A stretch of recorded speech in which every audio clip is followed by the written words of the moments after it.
اسرائیل اور ایران کا تنازع شروع ہوئے 3 ہفتے ہو چکے ہیں اور دکھتا یہی ہے کہ تنازع بہت خطرناک مراحل میں داخل ہو چکا ہے اور اس کی سب سے بڑی آج ایک ہائی لائٹ ہے جو کہ امریکی وزیر دفاع یا جن کو وار منسٹر یا سیکرٹری فار وار کہتے ہیں ان کے بیان سے اگر شروع کیا جائے تو یقیناً ایک بہت خوفناک پیش گوئی ہوتی ہے آگے آنے والے وقتوں کی۔ اس حوالے سے اگر امریکی وزیر دفاع کی پریس کانفرنس کی بات کی جائے تو انہوں نے کہا کہ جمعرات کو اب تک کا سب سے بڑا سٹرائک ہوگا اور یہ مجھے ایٹ لیسٹ کوئی خالی خلی دھمکی نہیں لگتی کیونکہ اب تک جو بھی باتیں ہوئی ہیں اس میں 80% ان سٹیٹمنٹس کو کوشش کی گئی ہے ایک پیرانویا کے ذریعے ہی صحیح مگر اس کو کوشش کی گئی ہے پریکٹیکل لائنز کے اندر اچیو کرنے کی امریکہ کی جانب سے۔ ایک سٹرائک پیکیج اس کو کیوں کہا گیا اس حوالے سے بھی بات چیت کریں گے۔ اس سے پہلے اسرائیل کی جانب سے ایران کے اہم ساؤتھ پارس گیس فیلڈ پر حملے کے بعد ایران نے فوری اور سخت رد عمل دیتے ہوئے سعودی عرب اور قطر میں اہم تنصیبات کو نشانہ بنایا۔ قطر نے ان حملوں کو قومی سلامتی کے لیے سنگین خطرہ قرار دیتے ہوئے ایرانی سفارتی عملے کو 24 گھنٹوں میں ملک بدر ہونے کا حکم دیا ہے۔ امریکی صدر ڈونلڈ ٹرمپ نے کہا ہے کہ ساؤتھ پارس پر اسرائیلی حملے کا امریکہ کو پیشگی علم نہیں تھا۔ اگر ایران نے قطر کی LNG تنصیبات پر دوبارہ حملہ کیا تو اس کے نتائج خطرناک ہوں گے۔ دوسری جانب عرب و اسلامی ممالک کے ہنگامی اجلاس میں ایران کے حملوں کی مذمت اور انہیں فوری طور پر روکنے کا کہا گیا ہے۔ سعودی وزیر خارجہ نے خلیجی ممالک پر ایرانی حملوں کو ناقابل قبول قرار دیتے ہوئے کہا کہ سعودی عرب حملوں کے بعد فوجی کارروائی کا حق محفوظ رکھتا ہے۔ اس صورتحال کے بعد جنگ کس طرف جائے گی اس پر بات کریں گے اور ساتھ ہی پاکستان اور افغانستان کے درمیان بھی عید کے موقع پر جنگ بندی کا اعلان کر دیا ہے، اس پر بھی بات کریں گے۔ ہمارے ساتھ ہمارا آج کا پینل موجود ہے۔ تہران سے بھی ہمارے پینل سے ایک بہت رسپیکٹڈ وردی اسپیکر موجود ہوں گے، ڈاکٹر سید حسن رضا تجزیہ کار ہیں، تہران بیسڈ ہیں اور اس کے ساتھ ساتھ ہمارے ساتھ آج کے شو میں موجود ہوں گے ریئر ایڈمرل ریٹائرڈ فیصل شاہ دفاعی تجزیہ کار ہیں، میجر جنرل ریٹائرڈ زاہد محمود دفاعی تجزیہ کار ہیں، ایئر کموڈور ریٹائرڈ خالد چشتی یہ بھی دفاعی تجزیہ کار ہیں۔ ان سب سے آج ہم خطے کی مکمل صورتحال پر بات چیت کریں گے۔ خطہ جو کہ اس وقت ایک جنگی خطہ بن چکا ہے یہی کہنا چاہیے۔ عید کا موقع ہے، دو اطراف دو فریقین نے تو عید پر سیز فائر تو اس کو نہیں کہا جائے گا، ایک جس کو کہتے ہیں جنگ بندی، ایک عارضی جنگ بندی یا فائر بندی زیادہ بہتر مناسب لفظ ہے، اس کا اعلان کیا ہے مگر عید کے فوراً بعد یعنی 25 مارچ کو کیا ہوتا ہے، پاکستان کی ایئر سٹرائکس کس لیول کے ساتھ واپس آتی ہیں وہ وقت ہی بتائے گا۔ اور افغانستان کی جانب سے ایک پروپیگنڈا وارفیئر جو جاری ہے جس میں انہوں نے حسب عادت پرانی تصاویر کا بھی استعمال کیا، پرانی ویڈیوز کا بھی استعمال کیا اور تو اور ایک ریہیبلیٹیشن سینٹر کو بھی نہیں بخشا، اس حوالے سے بھی آج تفصیلی بات چیت کریں گے۔ سب سے پہلے ڈاکٹر سید حسن رضا جو تہران میں اس وقت ہمارے ساتھ موجود ہیں ان کی جانب جانا چاہیں گے۔ ڈاکٹر سید حسن رضا آپ کا بہت بہت شکریہ ریڈ لائن کے لیے پروگرام کے لیے وقت دینے کے لیے۔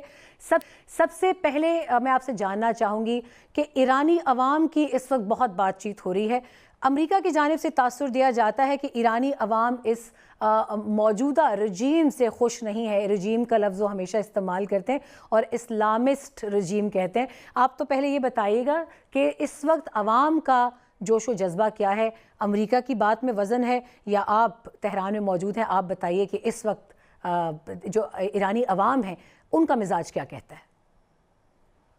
بہت شکریہ آپ کا کہ آپ نے مجھے دعوت دی۔ دیکھیے امریکہ جو ایران کے اندر رجیم کی بات کرتا ہے تو میں یہ سمجھتا ہوں کہ یہ نامناسب لفظ ہے رجیم۔ ایران کے اندر امریکہ کو کسی رجیم کا سامنا نہیں ہے بلکہ ایران کے اندر امریکہ کو ایک ملت کا سامنا ہے، ایک عوامی انقلاب کا سامنا ہے۔ رجیم جو ہے وہ بڑی آسانی کے ساتھ جو ہے وہ بشار الاسد کی طرح چینج کی جا سکتی ہے، ونزویلا کے صدر کی طرح چینج کی جا سکتی ہے، لیکن ہم دیکھتے ہیں کہ اگر ایران کے اندر رجیم ہوتی اور اس کو ایرانی عوام بھی چاہتے کہ ہم اس کو چینج کر دیں تو سپریم لیڈر کی شہادت کے بعد تو بڑا اچھا موقع تھا کہ اس وقت سپاہی پاسداران کی ملٹری لیڈرشپ بھی جو ہے وہ ٹارگٹ کی گئی، باقی جو فضائیہ کے چیف ہیں وہ بھی مار دیے گئے، جوائنٹ چیف آف سٹاف سید عبدالرحیم موسوی ان کو بھی ٹارگٹ کیا گیا، تو بڑی آسانی کے ساتھ تو یہ ہو سکتا ہے عوام کے پاس موقع تھا۔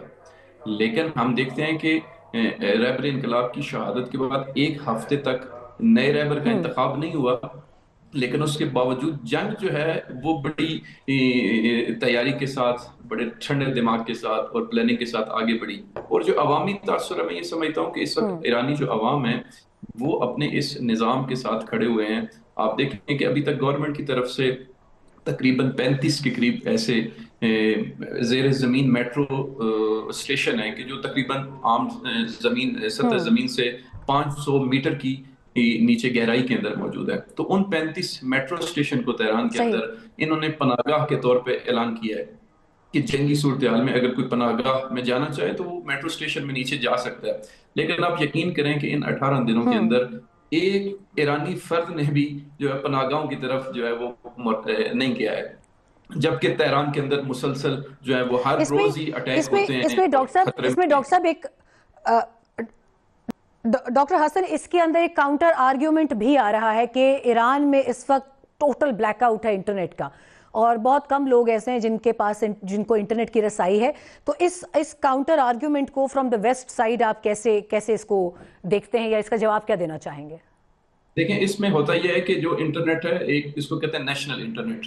وہ انٹرنیٹ تو ابھی بھی پورے ملک میں تمام لوگوں کی ایکسیس میں، جس کے اوپر تمام ایرانی ایپلیکیشن، ایرانی چینلز، ایرانی سروسز وہ ساری کی ساری چل رہی ہیں. آپ آن لائن پرچیز کر سکتے ہیں، آن لائن چیزوں کو بک کر سکتے ہیں، ہر چیز ٹیکسی پہ آن لائن آرڈر کر سکتے ہیں.